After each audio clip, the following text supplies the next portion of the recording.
Assalamualaikum warahmatullahi wabarakatuh, anak-anak. Gimana kabarnya? Sehat? Baik, alhamdulillah semua sehat. Sebelum kita memulai, alangkah baiknya silakan mengabsen. Ardiman, Adelina, Afifa, baik semuanya hadir.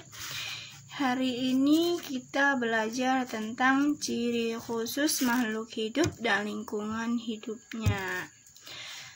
Sebelum kita memulai pelajaran, alangkah baiknya kita berdoa. Siapa ketua kelasnya, nak?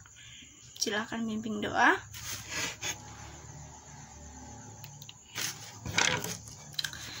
Jadi, sekarang anak-anak semua udah kelas 5 SD. Kalau udah kelas 5 SD, pemikiran di kelas 4 tolong diubah ya. Seperti sering bawelin teman adik-adik kelas, jangan lagi. Bandelnya dikurangin, sekarang udah jadi abang-abang kelas. Biarpun jadi abang-abang kelas, jangan suka nakalin adik-adik kelas ya. Sekarang kita mempelajari tentang ciri khusus makhluk hidup dan lingkungan hidupnya. Makhluk hidup. Contoh makhluk hidup itu apa, nak? Bagus, manusia juga. Makhluk hidup kan? Hewan, tumbuhan, oke. Ya, yang 3 ini termasuk contoh dari makhluk hidup. Ciri khusus makhluk hidup, kamu anak-anak ibu pasti punya ciri khusus masing-masingnya. Misalkan anak ibu Heni, kalau lagi senyum kan manis, anaknya suka senyum, itulah berarti anak ibu Heni punya ciri khususnya kalau senyum manis, itu salah satunya kan. Kalau misalkan hewan, ciri khusus yang anak-anak ibu tahu hewan itu apalah salah satunya? Iya, bagus, bebek, bagus. Apa nak ciri khususnya? Berenang, pandai berenang, masuk di akal. Ikan juga ya, kalau berenang ada ikan, bebek juga masuk ya. Jadi ciri khusus hewan yang ada di sekitar kita beragam keanekaragamannya. Hewan meliputi bentuk tubuh, jenis makanan, lingkungan tempat tinggalnya. Hewan pun memiliki ciri-ciri khusus sesuai lingkungannya. Contohnya, kaki pelekat cicak. Anak-anak ibu pernah nggak bertanya, Bu, cicak kok bisa nempel di dinding ya? Anak-anak ibu pernah kan bertanya soal itu? Ya, karena di kaki cicak itu ada pelekat, bukan lem ya namanya, tapi begini. Cicak memiliki telapak kaki pelekat. Begitu pula dengan tokek. Telapak kaki memiliki bantalan pelekat yang berfungsi untuk menggenggam permukaan benda ketika memanjat. Itulah fungsinya, itu ada pelekat pada kaki cicak, bukan pelekat biasa. Dan yang kedua, kemampuan ekolokasi pada kelelawar. Kelelawar mencari makanan pada malam hari. Kelelawar memiliki sayap yang berbentuk dari membran tubuhnya yang menghubungkan jari-jari tangannya yang panjang hingga ke kaki belakang, bahkan ada yang sampai menutupi ekornya. Jadi kelelawar itu mencari makanan pada malam hari.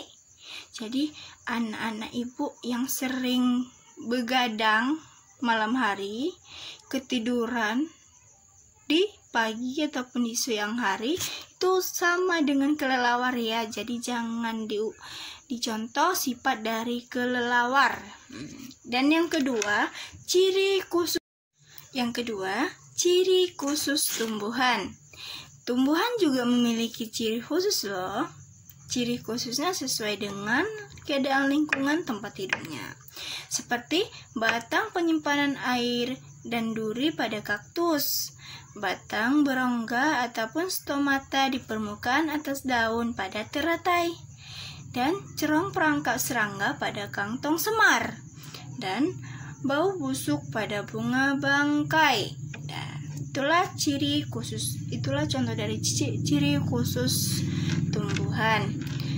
Dan perkembangan. Sekarang kita mempelajari tentang perkembangan biakan makhluk hidup.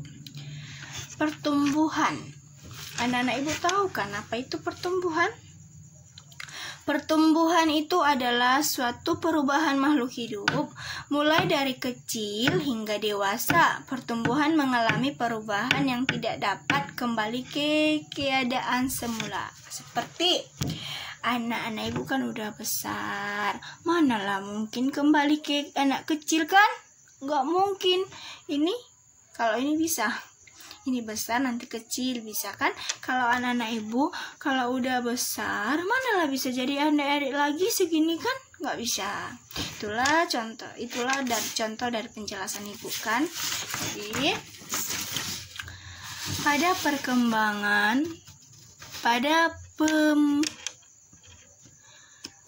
perkembangan berikut akan mempelajari tahapan-tahapan pertumbuhan dan perkembangan manusia ialah sebagai berikut, yaitu pada bayi, remaja, dewasa, usia lanjut. Anak-anak ibu udah melewati namanya bayi. Sekarang udah masuk dalam kategori remaja. Sekarang kita mempelajari keseimbangan ekosistem. Anak-anak ibu tahu kan apa itu ekosistem? Ekosistem yaitu hubungan saling ketergantungan antara makhluk hidup dengan lingkungannya. Udah paham? Kegiatan manusia dapat mempengaruhi keseimbangan manusia. Kegiatan manusia dapat mempengaruhi keseimbangan manusia. Dan kegiatan manusia yang mempengaruhi keseimbangan ekosistem antara lain menebang pohon secara liar. Kalau ada anak-anak ibu tengok kan ayah-ayah yang nebang-nebang pohon, tidak bertanggung jawab, kasihanlah pohon-pohonnya kan. Kalau nanti kebanyakan ditebang akan terjadi banjir, longsor, dan lain-lainnya ya. Jadi anak-anak ibu biasakan untuk lebih menanam pohon. Bagian tumbuhan yang sering dimanfaatkan manusia yaitu kayu jati, kayu cendana, bunga rafflesia, arnoldi, kayu hitam ataupun gaharu. Bagian hewan yang sering dimanfaatkan manusia yaitu julu badak, gading gajah, tubuh harimau, kulit ular, buaya, bulu burung cendrawasih, dan merak. Jadi itulah yang dapat ibu sampaikan pada pelajaran hari ini. Sekarang ibu akan memberikan tugas kepada anak-anak ibu. Maaf ya, ibu agak sakit. Itulah karena ibu enggak semangat menerangkannya. Sekarang ibu menyuruh anak-anak ibu untuk membuat contoh ataupun cara kita untuk membuat ekosistem kita lebih baik, ataupun usaha-usaha apalah yang kita lakukan untuk memperbaiki ekosistem di sekitar kita. Oke, sekianlah pelajaran yang dapat ibu sampaikan. Kurang lebihnya ibu mohon maaf.